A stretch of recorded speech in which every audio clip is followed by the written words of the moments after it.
Hello everyone, this is Crota coming back at you. Today is July 7th, 7/7/2014 as I go into game 1 in a series between WFZ and Th000.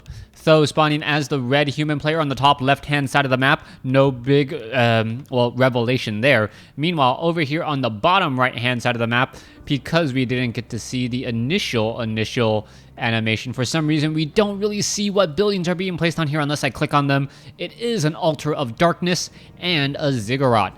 Now, this series did come very, very highly rated as I speed this up to 8 times speed. Hopefully this series doesn't disappoint. Not going to tell you which game to look forward to, as you should be looking forward to all the games, as we now see back over here the militia creeping of the Archmage.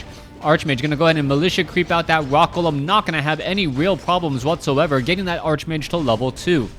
Now, with the cross spawns here on Twisted Meadows, I would definitely give an advantage to the human player Th000. WFZ, however, not shabby at all, and the Archmage didn't really pick up the strong item that I expected him to grab. That the Scourge Bone Chimes, that Vampiric Aura is helpful somewhat, but it doesn't really keep enough life in your units long enough, say compared to the Focus Fire of Crypt Fiends.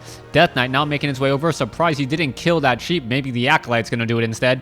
Oh, one more hit for the Acolyte, and oh, there it goes. Down goes the sheep as the Archmage now chases after that Acolyte.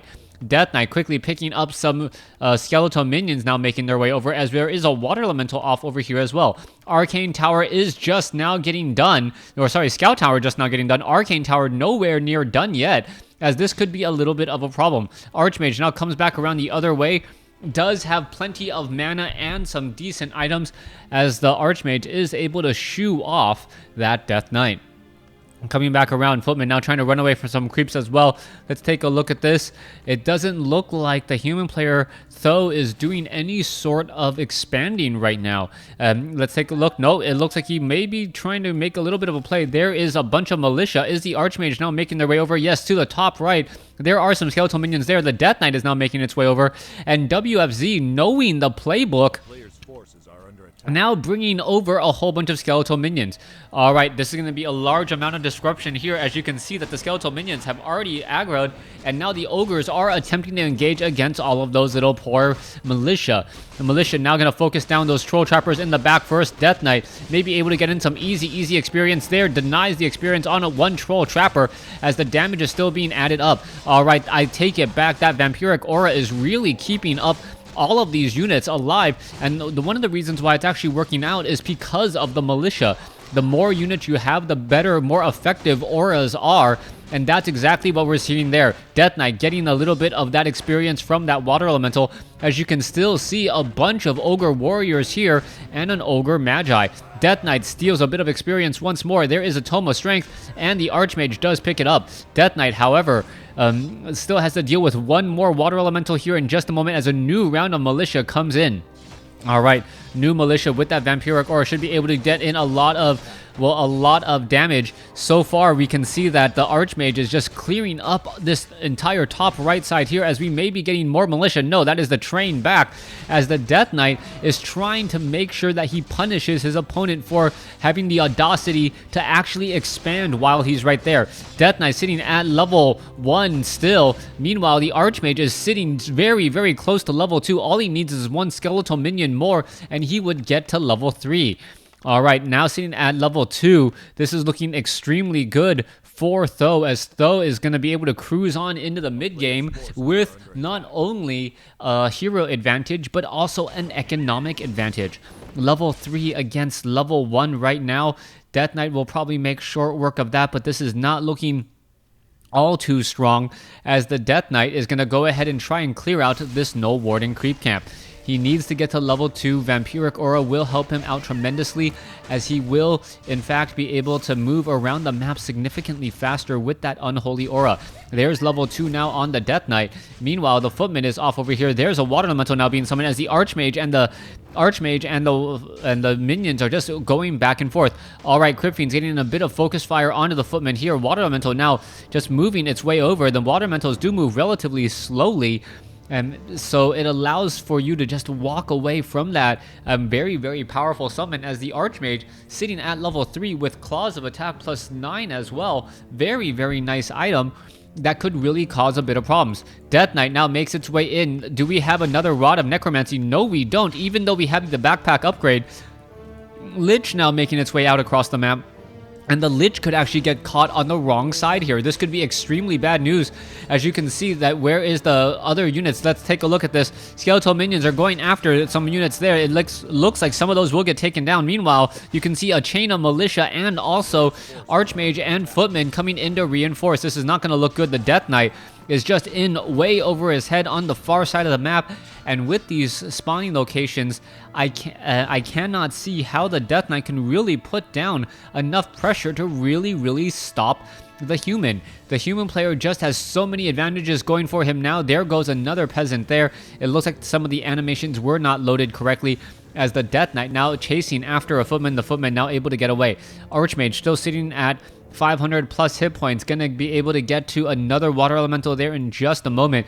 Meanwhile, the Death Knight needs to figure out how to stop this arcane tower from coming up before it is completed, and it looks like, yes, the piercing damage from those Crypt Fiends is gonna be more than enough. Death Knight now taking a fair bit of damage, as it is the only unit that cannot get healed by that Death Coil. And so far, the Death Knight is still trying to engage here. Militia now being brought over again. The Militia at half life. You can see the Obsidian statue as the Death Knight now trying to run back away. The Militia do run extremely fast here, and there is a bit of the attack there. No Mountain King nearby, as the Death Knight now still trying to run around in circles. All right, a little bit of a Frost Nova there. There goes one peasant. More and more of these Militia should get taken down. Meanwhile, back over here, one Ziggurat, or one Spirit Tower has been taken down. Double Spirit Towers now here, but the problem is that there is just too much piercing damage. Instead, going to be going after that Archmage. Archmage soaking up a lot of damage here. Acolytes attempting to repair. Are we going to get a Squirrel Town portal? No, it does not look like it, as it looks like all of these units are just going to start falling. All right, peasant after peasant is falling. Level 2 on the Death Knight, level 1 on the Lich still. Meanwhile, back over here, you can see the Ziggurats are trying to desperately be repaired. Ghouls now trying to get away, and it looks like the Acolytes, the Halls of the Dead, should really be trying to train up more units here, as it takes a look at more units still falling.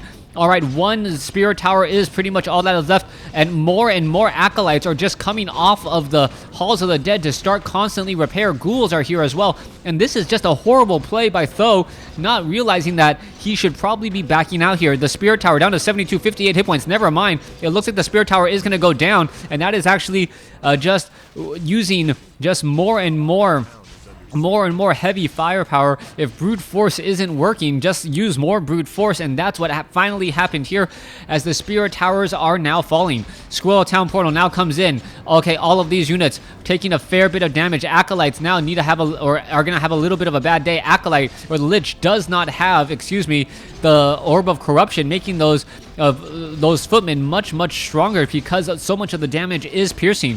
Footmen now trying to run away. We have Obsidian statues off to the north, and we are still engaging down over here. It looks like another Acolyte is gonna come back over, and it looks as though another Spirit Tower has come up, but this is still not looking good at all. All right, Archmage now being forced to run back here, and what is gonna happen?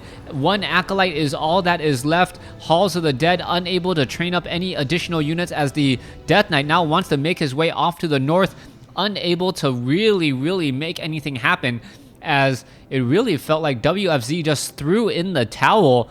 He had a very strong chance of coming back into that game and winning it, since he did have the hero advantage. However, I don't know if he took out enough of his opponent's base in the top right hand side. Perhaps he didn't. That was the reason why he knew that he couldn't survive. If he had somehow gotten to destroyers, or were able to pull in those Obsidian statues as well to defend, it may have been a different story. Thanks for watching. Thanks for listening. Hope you guys enjoyed game 1. Please stay tuned for game number 2.